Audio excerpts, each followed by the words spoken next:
Please stand by. We're about to begin. Good morning, everyone, and welcome to the Coca-Cola FEMSA fourth quarter and full year 2019 conference call. As a reminder, today's conference is being recorded, and all participants are in a listen-only mode. At the request of the company, we will open the conference up for questions and answers after the presentation. During this conference call, management may discuss certain forward-looking statements concerning Coca-Cola FEMSA future performance and should be considered as good faith estimates made by the company.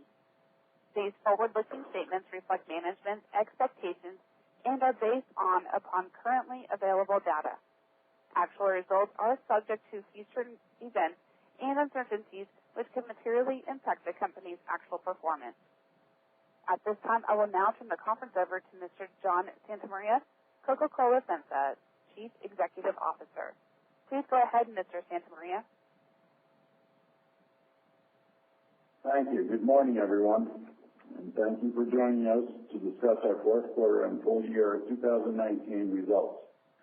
Constantinos Spas, our Chief Financial Officer, and Jorge Collazo, our Head of Investor Relations, are with me today. Our 2019 results reflect a year of profound transformation and capability building.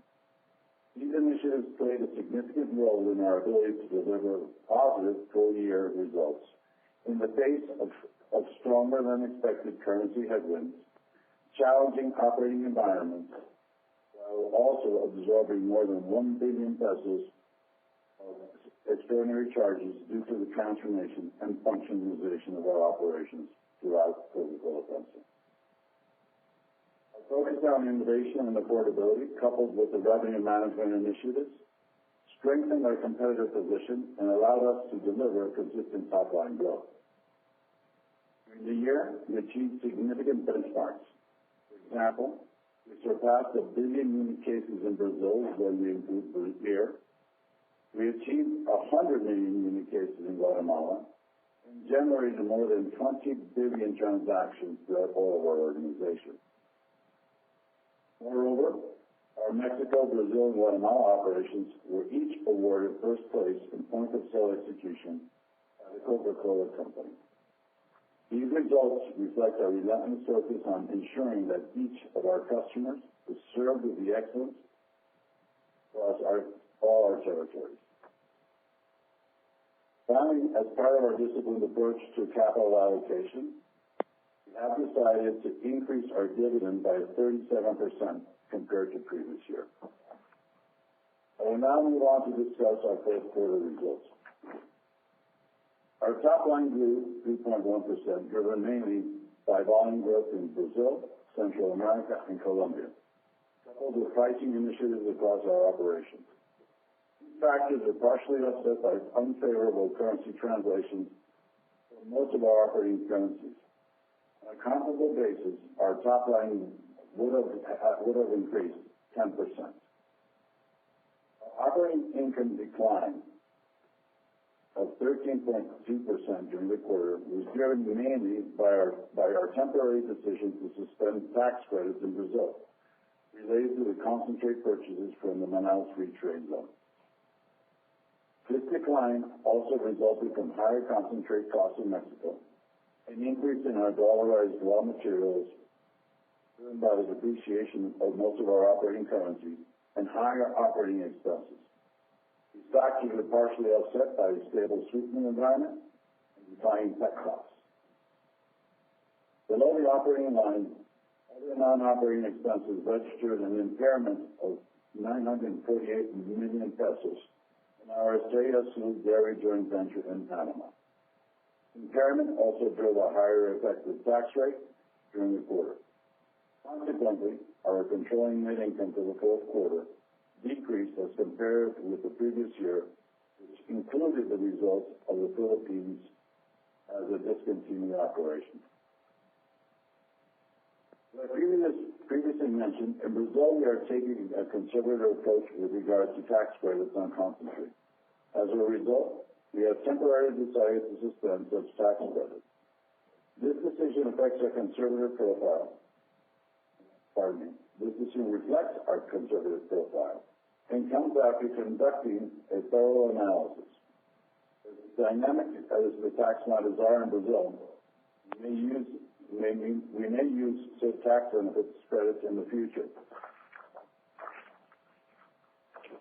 Finally, this decision and the extraordinary tax benefits recognized during the third quarter of 2019 create a challenging comparison base for Brazil's profitability in 2020. We fully expect to mitigate these pressures through cost and expense controls. We are encouraged by our industry's opportunities for 2020 and beyond. We continue to transform our operations to create new competitive advantages while capitalizing on leaner, more agile organizations. We aim to, one, ensure category expansion and affordability, two, leverage our digital initiatives, and three, improve our return on invested capital. We'll expand on the commercial and supply chain initiatives. Regarding commercial, we are developing omni-channel capabilities, strengthening our customer connections. So far, we have seen encouraging results from our WhatsApp business pilots in Mexico and Brazil, as well as our web-based pilots in Brazil and Argentina. With regards to supply chain, we have created a demand-driven, customer-centric vision that is based on operating excellence, quality, safety, and environmental care. We have improved our service levels and forecast accuracy, resulting in savings of more than $50 million during 2019.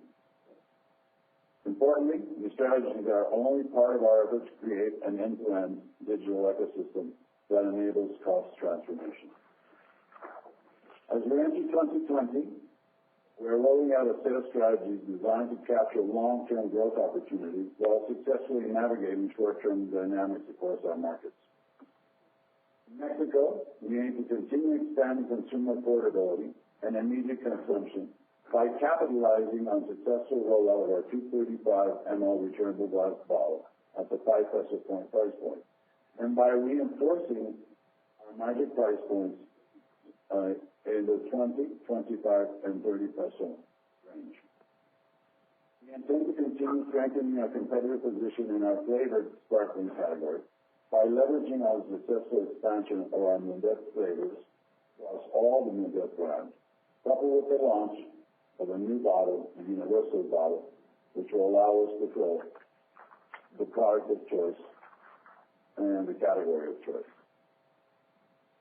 During the quarter, we launched Topo Chico in Mexico, producing an encouraging share and volume performance versus our plan, while Coca-Cola Coffee and Coca-Cola Energy are gaining market share, especially in modern trade channels. In Brazil, our volume grew 7.5%, half of which was driven by share gains.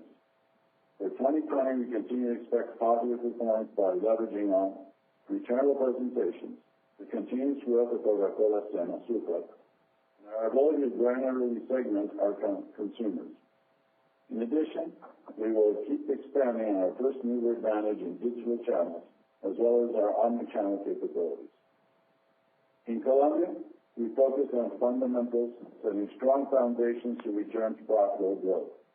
We are increasing product availability and point-of-sale execution, focusing on capturing our potential in juice and water, and driving operational efficiencies.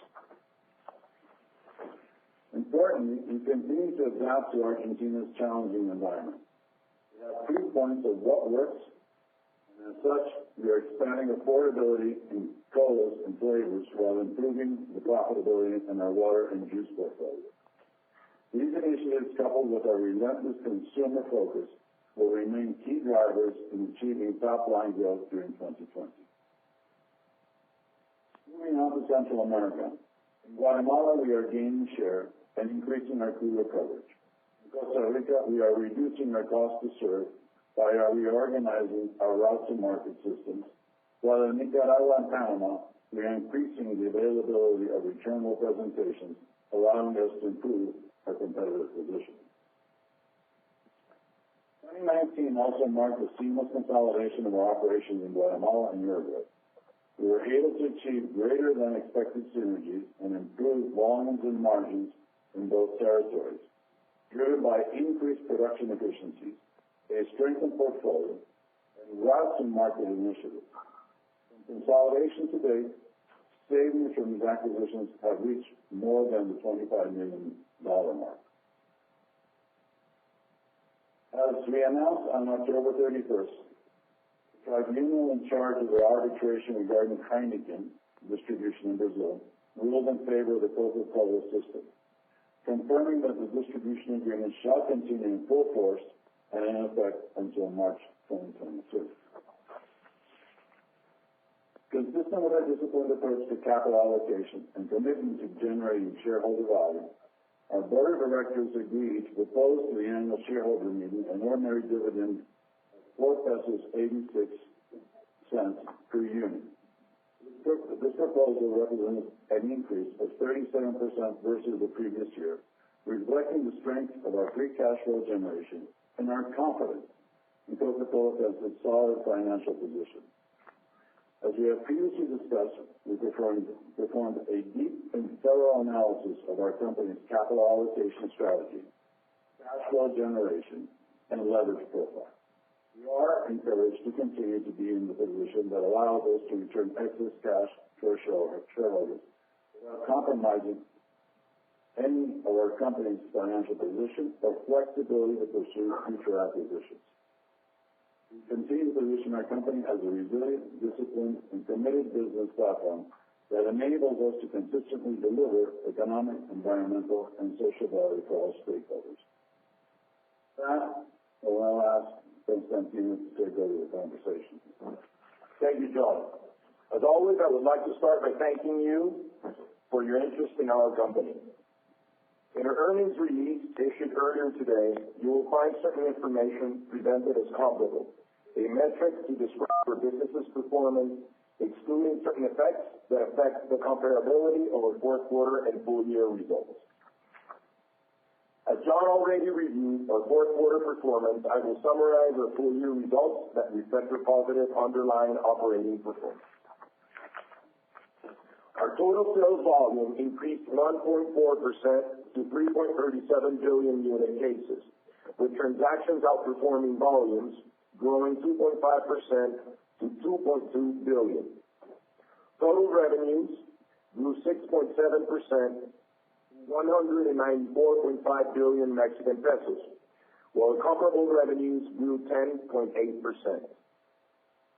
Our operating income grew 3% to 25.4 billion Mexican pesos, while comparable operating income grew 9.5%.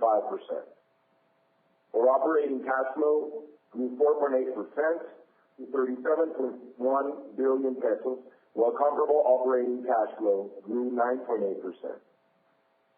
Finally, our controlling net income reached 12.1 billion Mexican pesos, resulting in earnings per share of 0.72 pesos per unit and per unit of 5.76 pesos. On a comparable basis, our controlling net income increased 24.8% for the year. Now we'll briefly discuss each of our operations highlights for the year. In Mexico, we delivered consistent top-line growth of 7.2%, driven by our pricing and revenue management initiatives, as well as discounts and promotion optimization resulting from our digital commercial capabilities and analytical platforms.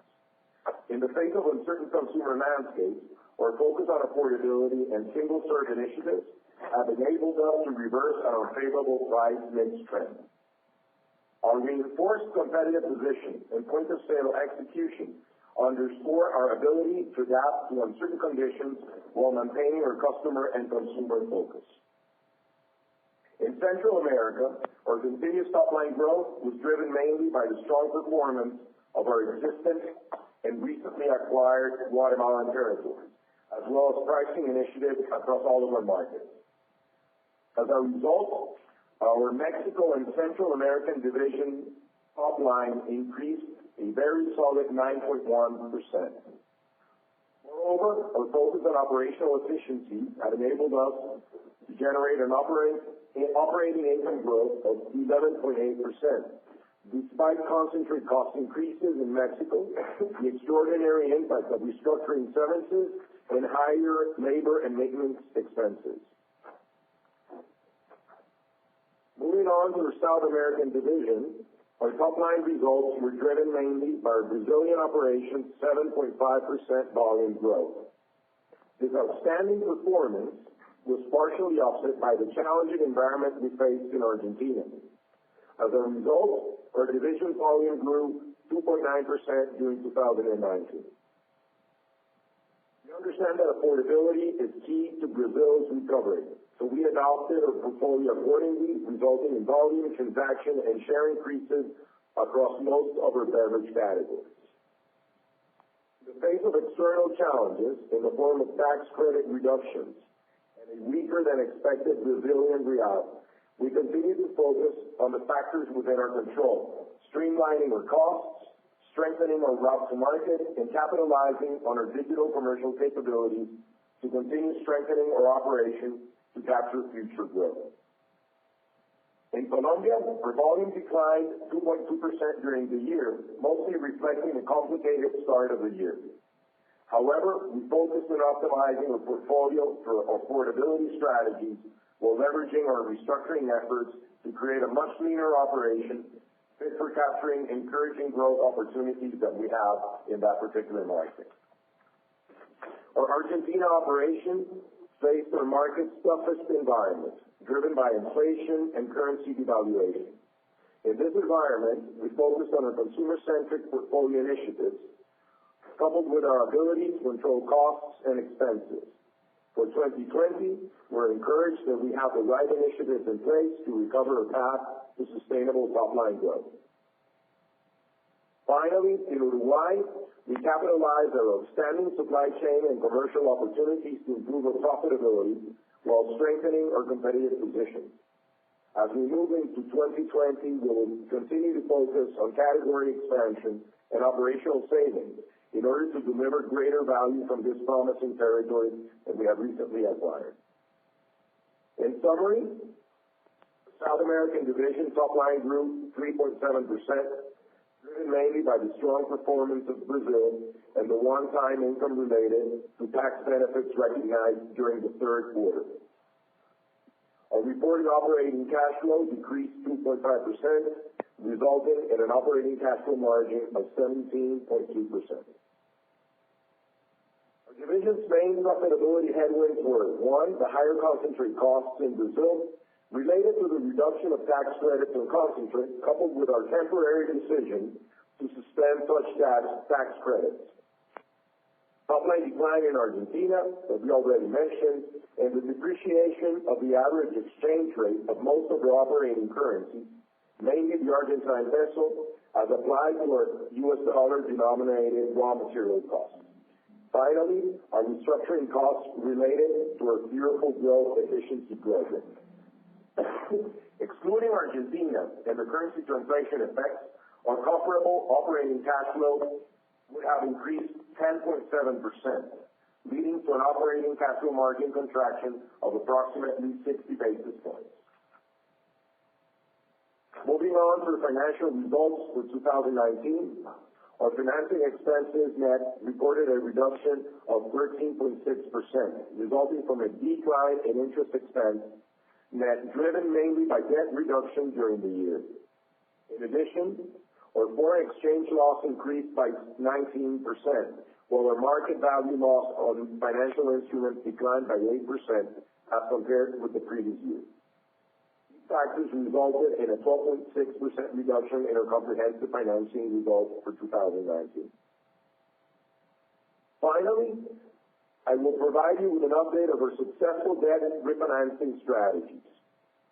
To start 2020, we successfully issued debt in the U.S. and Mexican markets. First, in January, we issued $1.25 billion of senior notes due 2030. These notes were priced at U.S. Treasury plus 100 basis points and a coupon of 2.75%.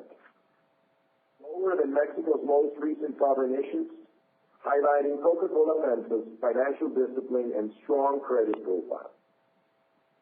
The net proceeds from this issuance were used to repurchase and redeem our senior notes due on 2023 and for general corporate purposes. Second, in February, we issued 2 tranches of Mexican peso-denominated bonds or certificados bursátiles in the Mexican market for an aggregate amount of 3 billion pesos for 8 years, bearing an annual fixed interest rate of 7.35%, and certificados bursátiles for an aggregate amount of approximately 1.5 billion Mexican pesos, 5.5 years, bearing a variable interest rate of TIIE plus 8 basis points. As a result of these successful transactions, we managed to extend the average life of our debt from 7 to approximately 10 years, while also reducing our average interest rate from 8.3% to 7.4%. And with that, I will now hand the call back over to John for his final remarks. Thank you very much. Thank you, Constantino. Consistent with our clear strategic priorities, I am confident that the strides we took during 2019 to create a leaner, more agile organization will enable us to continue to win in the market, optimize our value chain, and capitalize on our renewed commitment to creating shareholder value through our disciplined capital approach and solid financial position. Thank you for your interest in our call and for your continued trust and support. Operator would like to open up the call for questions. Thank you. If you'd like to ask a question on today's call, that is *1 on your telephone keypad. We'll go first to Antonio Gonzalez with Credit Suisse. Good morning, John and Constantino. Thank you for taking my questions. I just got 2 quick, if I may. First one, on your dividend increase, right? Congrats. I guess most of investors have been asking for this for some time already, but I just wanted to ask if you can give us a little bit of context on how do you come up with the optimal dividend policy? Is there a payout ratio that you're shooting for, or are you comparing with your, I guess, global peers, bottlers in other regions, and trying to get to a similar dividend yield? How should we think going forward about dividend distributions? So that's first question. And secondly, I just wanted to ask if you can elaborate on the write-off in Panama. Was there anything specific to the business that, after a number of years, obviously, with you guys operating Estrella Azul, didn't work out as you were expecting, and any reason perhaps for your dairy businesses in other countries? Thank you. Thank you, Antonio. On your question on the dividends, we ran a very thorough analysis, not only looking at different variables such as payout ratios, but also, as you mentioned, understanding where we were compared to other peers in the industry, other Mexican corporates, and all different kinds of variables. At the same time, we also looked at our future cash flow generation and also at our potential strategic opportunities that we might have in the future, which we definitely are not compromising at all. And based on that, we have recommended this level of dividends for the company. I mean, although we do not have a stated dividend policy, according to our analysis and projections, we have the capacity to pay dividends at this level without compromising our position or capability to pursue acquisition opportunities. So we will continue, and our recommendation is that we will continue to have dividends at this ratio going forward. So that's a little bit on the dividend side. I don't know if that answers your question, provides clarity. It does. In our analysis. It does. Thank you. And then on the case of Estrella Azul in Panama,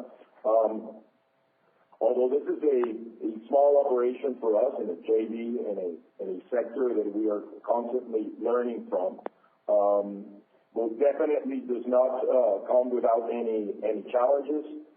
This is a business that we have been reviewing constantly over the years, and it does have some challenges for us in terms of refrigeration and the refrigerated route to market due to the configuration of the portfolio. And based on that, I think it has been a great operation to learn from and to bring these learnings to other area operations that we have in other markets, which are much larger scale. But at the same time, it has its challenges and struggles, and we continue to evaluate every day. I don't know, John, if you want to expand on this particular one. No, I think we recognize that the business doesn't have the potential that we once thought. The scale that this business generates in Panama, or that a milk business generates in Panama, is not necessarily the correct fit. And, we started off reconstructing an asset that was very old, turning it around. And, in the meantime, what we found is a clear shift in demand from fresh milk to UHT milk. And, so that descaled our possibility to have dominant market share in what we thought to be the primary category for us. So I think what we need to do is just sit back and, understand that this is a different business. We have different drivers, and we make the mistakes. All right. Thank you so much, John and Constantine. Thank you. We'll go next to Benjamin Thur with Barclays. Hi, good morning, John, Constantine, and thanks for taking my question. Just on Mexico, so clearly you stated essentially flat volume growth, but fairly strong pricing.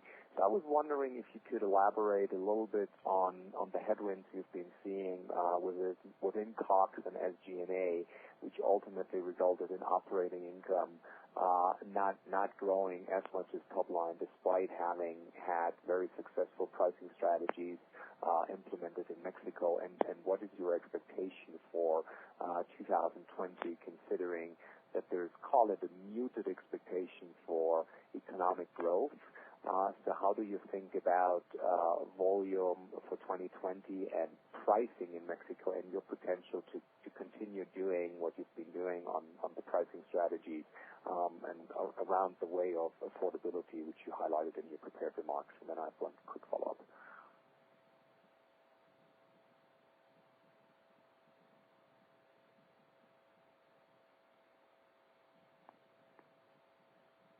Hello?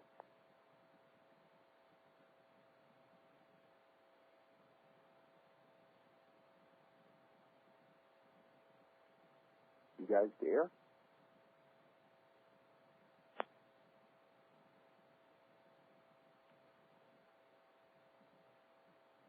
John? Constantino?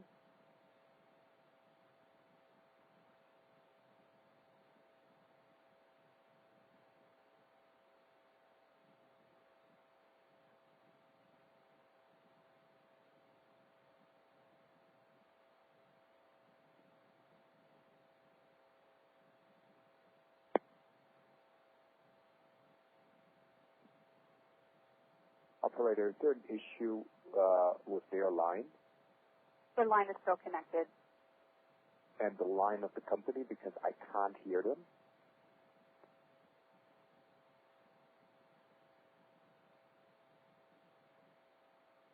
The line is open. You may be on mute. Please unmute yourself. I'm not on mute.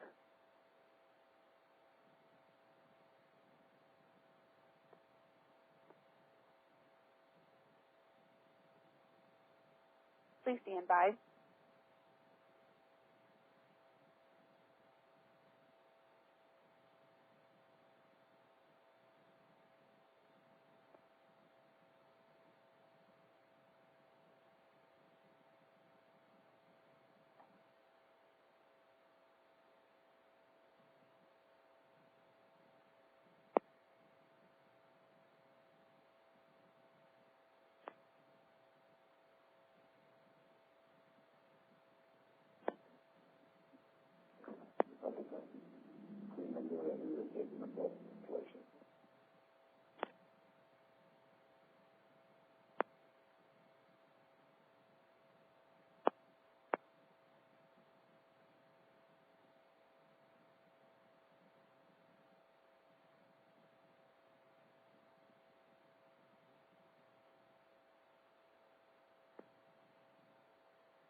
you're back in. Hello? Sorry, we had a communication glitch here, so I'm returning to Benjamin's question. Benjamin, I just want to recap. We saw resilient. Sorry? Did you hear the question coming Yeah, through? My question came through? Yes. Okay. So, as I was saying, we saw a resilient Mexico business despite all the uncertainties and the stagnant economic performance. I was also mentioning you that there's important differences between the regions within Mexico where we operate.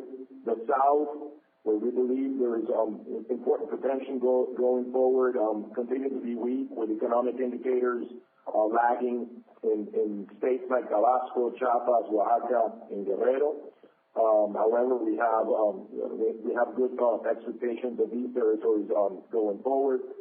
As you mentioned, we definitely directed our efforts to affordability plays and affordability strategies, which allows us to drive consumer-based growth. Consumers are seeking affordable solutions for their needs. This particularly allowed our top line to have a strong growth of 8.1% during the fourth quarter and consistently an 8.3% during the year. Brand Coca-Cola, which is very important, grew 1.6% versus previous year, which is very good. And we had a positive mix in Q4 versus previous year, benefiting the mix result and reversing all the unfavorable trends that we have. So it is important to mention that, amongst all the strategies that we implemented in the year, we also had a very deep restructuring of the Mexican operation that included a lot of severances, of which we would capture the benefits of that restructuring initiative going forward in 2020. And at the same time, I would like to mention that we have, for the past 3 years, been taking pricing above inflation, significant pricing above inflation. We're going to be more moderate this year.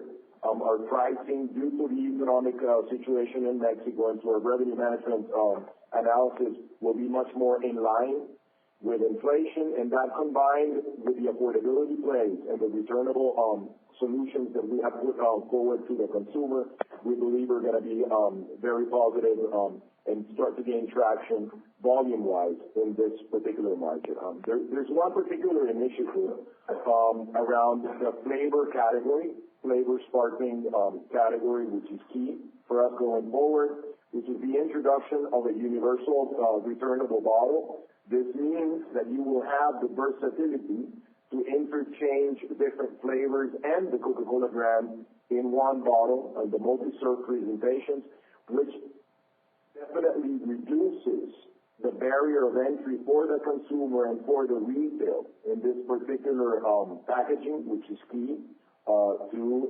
guarantee affordability, and this will definitely allow us to grow further in the sparkling CSD category. So, and the flavor CSD category. So I think that is critical for us going forward, and we believe we're going to start to regain traction volume-wise in Mexico, understanding that we'll still see, as you all know, a economic growth that's going to be quite low going forward in this particular market. On the commodity side and the raw material side, we see a stable environment, which is going to be favorable for us compared to the past, and that will allow us to protect our margins going forward. I don't know if this, Benjamin, answers your question thoroughly. That is perfect. And then just one quick one on Brazil. The tax benefits for what you've basically purchased out of Manaus, can you quantify the impact in real terms or dollar terms, just to give an idea? Because we've seen it obviously as a huge impact in the fourth quarter, and you said it's going to be a significant headwind in the coming 3 quarters on a comparable basis. So could you quantify the amount? Yes, I can say that the impact is approximately 380 basis points at the EBITDA level in Brazil compared to the same quarter of the previous year, where we managed to have inventories at 20% of tax credit rate, right? So this is all about comparables. It's very, very complex calculations. For the full year, the impact of profitability was about 160 basis points at the EBITDA level for Brazil compared to the previous year. And going forward, as we have mentioned, it's going to be a challenging environment. If we continue with this conservative approach, and as John mentioned in his remarks, this is a temporary decision that we have taken.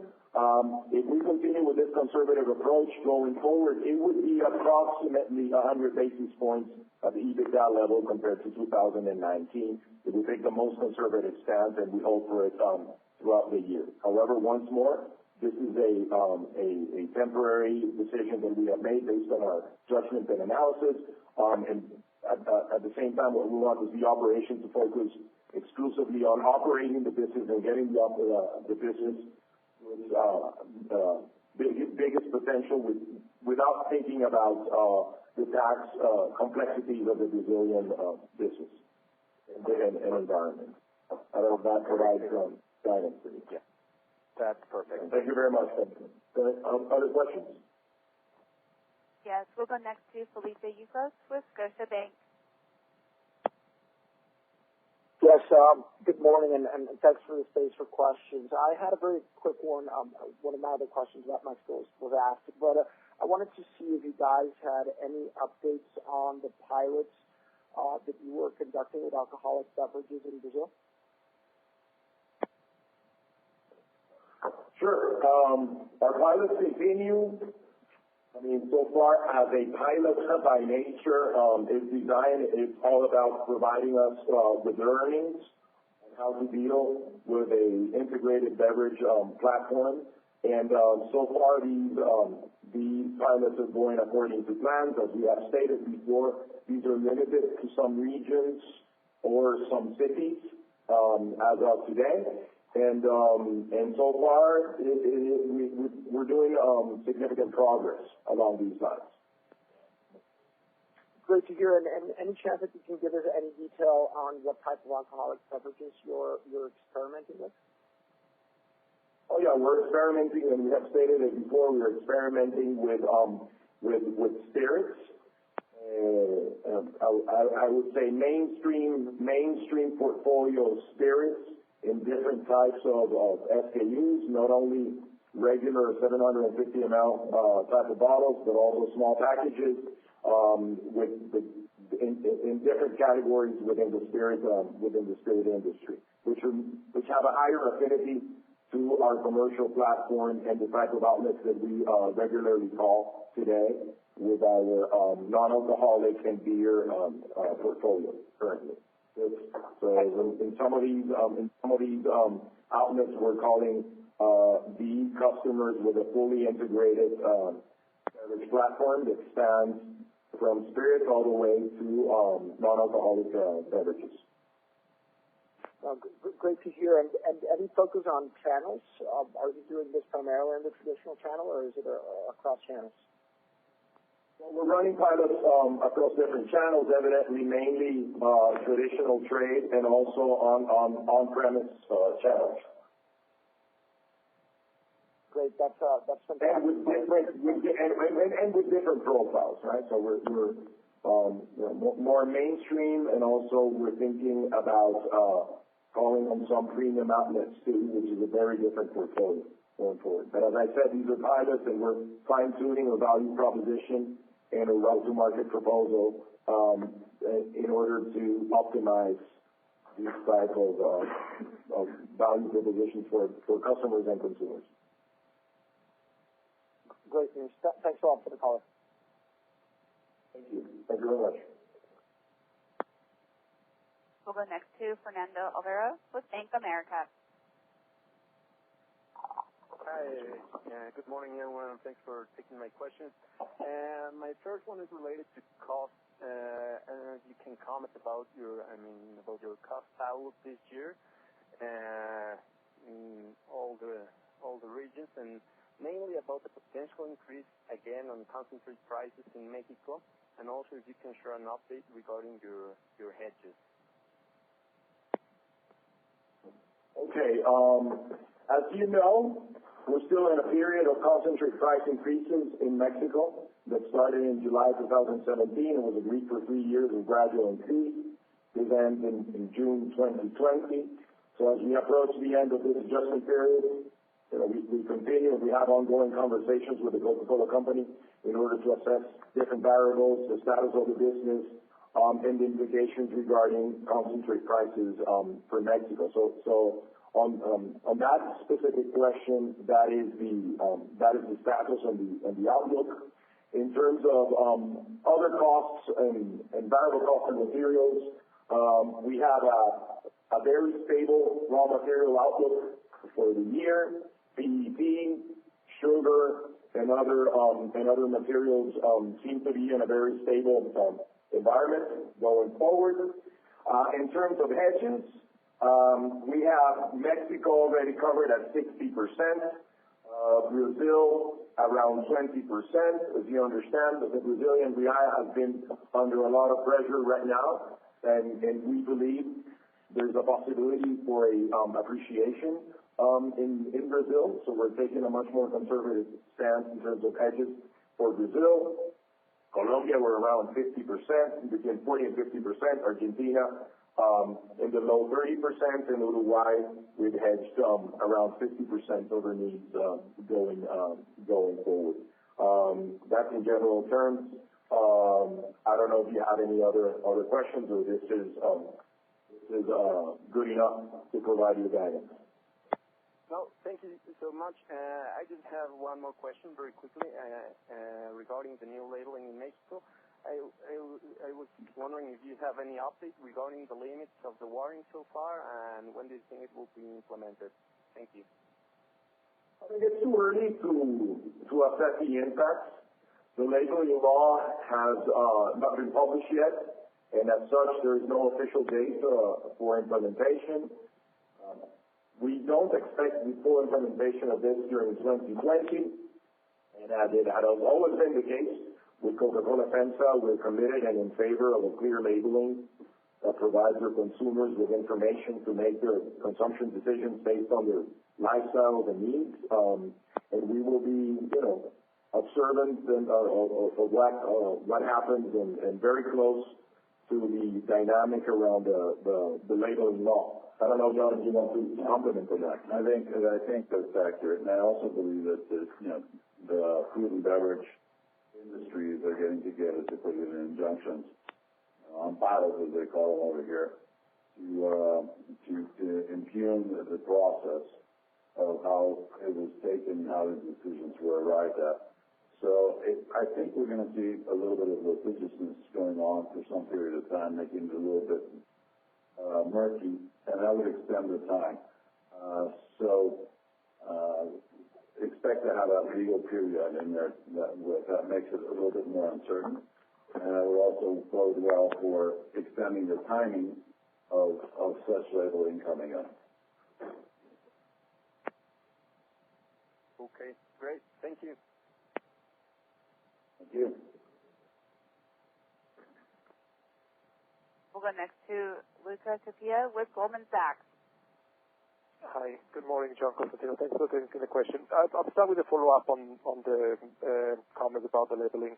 I guess, can you give us some perspective on how you think, this type of measure may impact the industry, the product mix, your portfolio approach? I guess by now there are a lot of, I would say, probably case studies globally in terms of the sensitivity and elasticity to both excise tax measures or sugar taxes or labeling in this case. So assuming that will come, how realistically should we think about the impact on portfolio mix, profitability? That would be my question, and then I have a quick follow-up on Brazil, if I may. Thank you for your question. I think that our thinking is there's definitely going to be continued pressure and continued different initiatives proposed on labeling and regulations on the industry. That is the nature of our industry today and the dynamic environment that we face. It is very difficult to have a point of view industry-wide and on every market, as every market behaves differently right now. What I was saying, we've mentioned it in the past, is the fact that we have, as a system, and in particular Coca-Cola FEMSA, a lot of breadth and depth in our portfolio in terms of SKU lineup and packaging capabilities that allow us to have an architecture of packs that can address and mitigate impacts of labeling initiatives such as these. And at the same time, with the Coca-Cola Company, we also have an important capability of reformulation and new product development that also can mitigate and confront some of these headwinds that we might face with new nutritional regulations. Having said that, what we've seen in the past is also that other categories, other beverage categories, that have been positioned differently versus CSDs in markets where the regulations have been applied, have suffered much more than the categories where we currently participate. And that is also factual, and I guess everyone has the data and the understanding of that. So once more, it is the nature of the industry. It's the sign of the times that we have today in front of us. We have breadth and depth in portfolio, both on packaging and on reformulation capabilities. And I think that we are a system that is extremely concerned of always providing the best options for consumers and in line with consumer trends, and not only with regulatory trends. And we work very hard in that regard. So based on all of these elements, I think that we're very well equipped to face any regulatory and labeling changes that we might confront in the future. John, I don't know if you have anything to add. No, I think the other thing is where we've seen this, more so on the Chilean side, the impact of such labeling on the sparkling business and the Coca-Cola product has been pretty minor, okay, as compared to other categories, which are more dairy, yogurts, etc., which had the perception of being healthy, and then all of a sudden, it was flagged by the consumer on the package at the shelf, and making them think about that twice. So, it's one of these things where we're already perceived as being, and somehow, with a high level of sugar, with something that is to be careful about. Putting a stamp on there saying that, be careful because Coke has a lot of sugar, I don't think there's going to make that much of a difference. And it has been shown out that way in other countries. I guess there's no surprise there. That's interesting. Just a quick maybe comment on Brazil. We keep seeing some very healthy contribution from the beer business, from the sort of Heineken portfolio generally.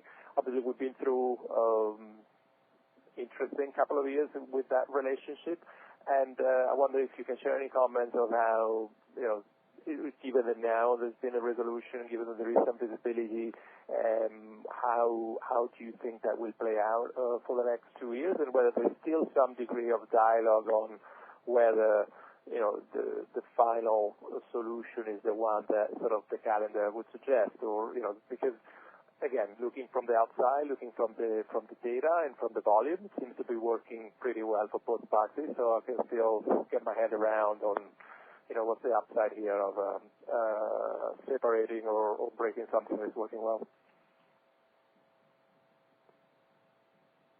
Well, we're married till 2022. No, there really isn't anything else you can say about that right now. The court has defined that. We have to fulfill the obligation on both sides. And one thing I would add is that We would like, and we will continue to search for a beer solution within Brazil beyond that period. And it's going to be critical for our strategy, and whether with Heineken or with somebody else or some other type of players, we will be looking to continue servicing the beer market after 2022. And I would compliment John's comments that results speak for themselves. The value of the integrated platform that we have in Brazil is there, as you have mentioned. The facts are there, and the fact that this particular relationship, as it is defined today, has now an expiration date or a formal expiration date based on the arbitration, has not affected our focus and our performance driving the category, and you have seen that, and the brand, and you have seen that on Heineken's reports. So I'm not going to elaborate more on that, and you can look at Heineken's reports and call and refer to that to see our performance over there. We'll definitely continue to focus and serve our customers and consumers like we know how to do in Brazil. Just real quick, assuming that you find another beer partner, you would be, it's reasonable to assume that you would add that on before the expiration, or do they have to happen in sequence? I would assume that to smoothen the transition. So let's take as a hypothesis that you do find another partner. Realistically, you may distribute both at the same time for a while. Is that a reasonable assumption? I'm getting into hypothetical on this one. Yeah, Luca, this is, as you know, this is an open process with Heineken, so we have to maintain confidentiality, and in that sense, we definitely cannot and don't want to speculate about a potential plan B or follow-up on this particular work stream. Understood. Thank you. Sorry, we cannot elaborate more on that. No, I understand. Thank you. We'll go next to Miguel Tortolero with GBM. Hi, good morning, John, Constantino, and Jorge. Thanks for the space. The first one is a very quick one regarding Brazil. I mean, it's been already several quarters of strong volume growth over there. Would you say that the momentum is set to continue, or should we expect some kind of normalization? Or in other words, how much more room do you see for this pace of growth going forward? And the second one, on the EP, probably I didn't catch it well, but could you share what is the conservative scenario that you're assuming for the 100 basis points contraction you mentioned? Is it the scenario where the fiscal incentive goes down to 4%? Thank you. Miguel, I think what has been extraordinary about our Brazilian business is that 50% of what we're going out there and showing as volume gains is coming out of share gains. Okay, and the share gains that we're coming from, the driving are coming from, say, 90% of the categories that we participate in. And so it's a combination of having the right portfolio, the right pricing architecture, and the right channel distribution systems in place that we started off on late 2018 and through most of 2019, and we're building upon knowledge to make sure that happens again in 2020. And I would also add, Miguel, that we're experimenting even further with very high-end route-to-market systems that would even further put some more gasoline behind these initiatives. So, when we start thinking about making orders via business WhatsApp, or other type of initiatives that Brazil is testing, we continue to see strong growth within this period, within the range that we have delivered this year. The second question was what?